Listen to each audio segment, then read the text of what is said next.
सबसे पहले राज्यवासियों के लिए बहुत खुशी और ऐतिहासिक दिन, जिस मांग को लेकर पिछले 2 दशक से, जब से अलग झारखंड राज्य हुआ है, तब से इस राज्य के लोग लगातार आंदोलन कर रहे थे, संघर्ष कर रहे थे, लड़ रहे थे। आज उसे कहीं न कहीं एक खुशी मिली है जब वर्तमान राज्य सरकार ने विधानसभा के भीतर उस प्रस्ताव को पारित करने का कार्य किया है।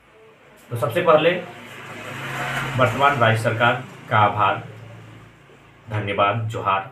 लेकिन साथ ही साथ राज्य की जनता से संदेश और अपील होगा कि अभी पूरी तरह से खुशियां मनाने का वक्त नहीं है, क्योंकि यह मामला अनुसूची 9 का है। अनुसूची 9 यानी भारतीय संविधान, यानी केंद्र, यानी संसद।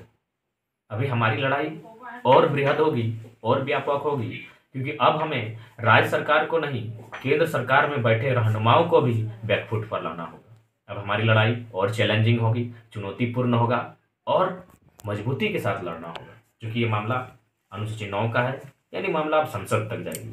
तो इसलिए अभी तक हमने विधायकों को घेरा था कि बाहरी विधायक ना चल, तो J32 में चुप रहेंगे, और उनका विरोध किया था हमने। वे शिलान्यास पर गए, हम लोग वहाँ विरोध किए। वो फीता काटने आए, हम लोग विरोध किए कि अब 1932 पर आपका स्टैंड क्या है। अब बारी संसदों की है, हमारे यहाँ 14 संसद हैं, 6 राज्यसभा संसद हैं। अब इन पर नज़र रखने की आवश्यकता है, इन पर अपनी नज़र गड़ाने की आवश्यकता है कि अब इनका स्टेटमेंट क्या होता है। और साथ ही साथ ये आपको सच्चाई को स्वीकारना होगा, वर्तमान राज्य सरकार ये क्षेत्रीय पार्टी थी, क्षेत्रीय भावनाओं का आदर, सम्मान, सत्कार किया, लेकिन जो केंद्र में बैठी है उसे हमारी भावनाओं से विशेष ताल्लुकात नहीं है। इसीलिए हमें उम्मीद करनी होगी कि हमें बृहद तरीके से और संगठनात्मक तरीके से लड़ना होगा। अभी तक इस लड़ाई में जिनका योगदान रहा उनका आभार, साभार, लेकिन अब योगदान सबका पूरे राज्य का ज़्यादा होने की संभावना होनी चाहिए, तभी हम लोग केंद्र से लड़ पाएंगे। क्योंकि अब सवाल केंद्र का है, अब उनके हाथों में इस नीति को पूर्णतः लागू करने की बागडोर होगी। ऐसे में उन्हें भी आभास कराना होगा कि उनका जनाधार झारखंड में जनता इस मुद्दे को लेकर, इस नीति को लेकर किस प्रकार आंदोलनित है और किस प्रकार आग बबूला होकर पिछले साल भर से आंदोलन कर रही है। क्योंकि अभी तक विधायकों को डर था, अब डर संसदों को होना चाहिए, अब डर दिल्ली को होना चाहिए। तो इसलिए बेशक खुशियों का समय है, लेकिन अपितु आश्वस्त ना हो जाएं, अपितु खुशियों में इतना मग्न ना हो जाएं कि हम लोग भविष्य का अंदाजा ना लगा सकें। तो इसलिए अभी चिंतन मंथन करने का भी समय है।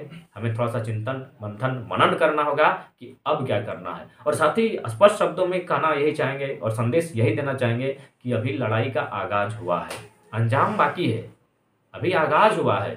अभी 1932 हमारी जो महत्वपूर्ण मांग थी वह अभी विधानसभा में विधेयक बनकर पारित हुआ है। इसे संभवतः हो सके राज्यपाल महोदय के पास जाएगा, पुनः इसे दिल्ली का सफ़र करना होगा। तो दिल्ली में बहुत मजबूत, बहुत भयावह किस्म के लोग बैठे हैं, क्योंकि उनका सदैव झारखंड के लिए एक हय दृष्टि रहा है।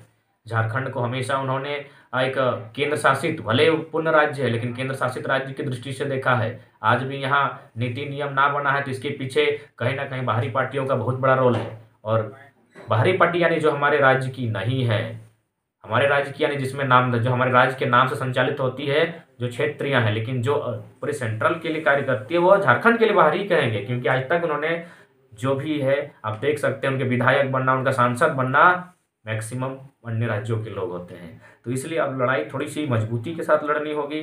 और मेरा मानना, हो सके आप किस स्तर से देख रहे हैं या आप अभी आश्वस्त हो जा रहे हैं, लेकिन मुझे अभी भी इस नीति को लेकर जो केंद्र के पास भेजा गया है अभी बहुत संघर्ष बाकी है।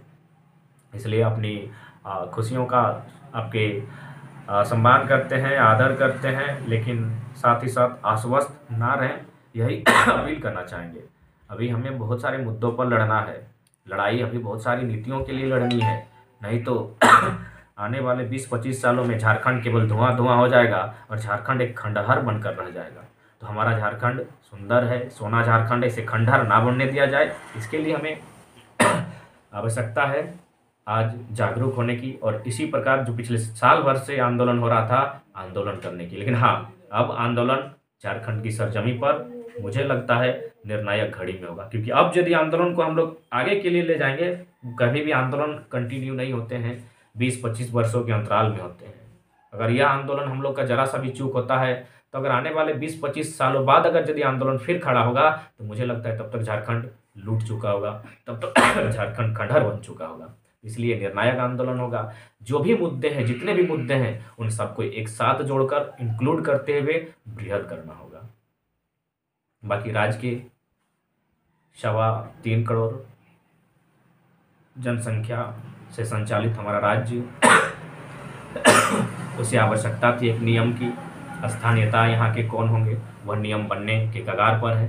तो राज्य की सभी जनता जनार्दन, 3.25 करोड़ की जनता का धन्यवाद, जिन्होंने इस आंदोलन में समर्थन प्रत्यक्ष रूप से अप्रत्यक्ष रूप से दिया।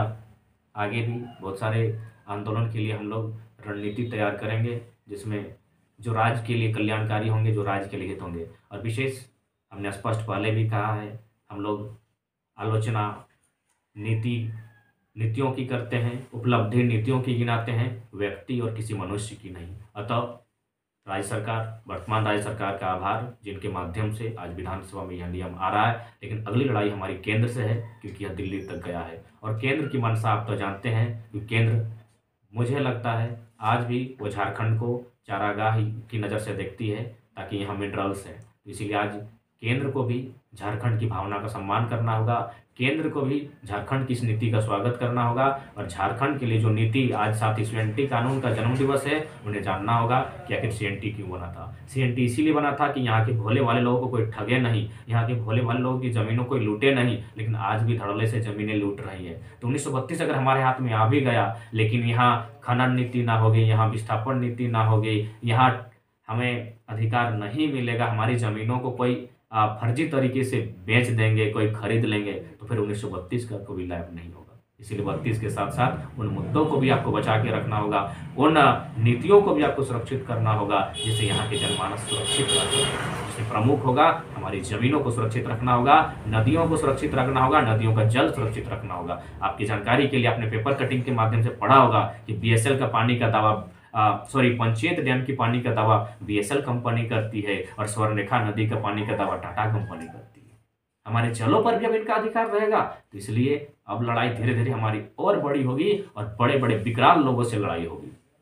इसलिए थोड़ा सा सचेत रहेंगे, सावधान रहेंगे। बाकी खुशियों का समय है, खुशियां मनाएं, लेकिन आश्वस्त ना हो जाएं कि नीति पूरी तरह से आपके हाथों में आ चुकी है, क्योंकि अभी केंद्र तक का सफाई करना है। इसीलिए पैनी निगाहें रखें, नज़र रखें, और आंदोलन के लिए प्रेरित रहें, क्योंकि ये निर्णायक आंदोलन होगा। इसके बाद फिर जब 20 वर्षों बाद आंदोलन होगा, मुझे लगता है झारखंड में शायद क्या बचेगा क्या नहीं बचेगा, ये हम और आप यहाँ भी बैठकर शायद कल्पना नहीं कर सकते हैं। बाकी जय झारखंड, जोहार झारखंड।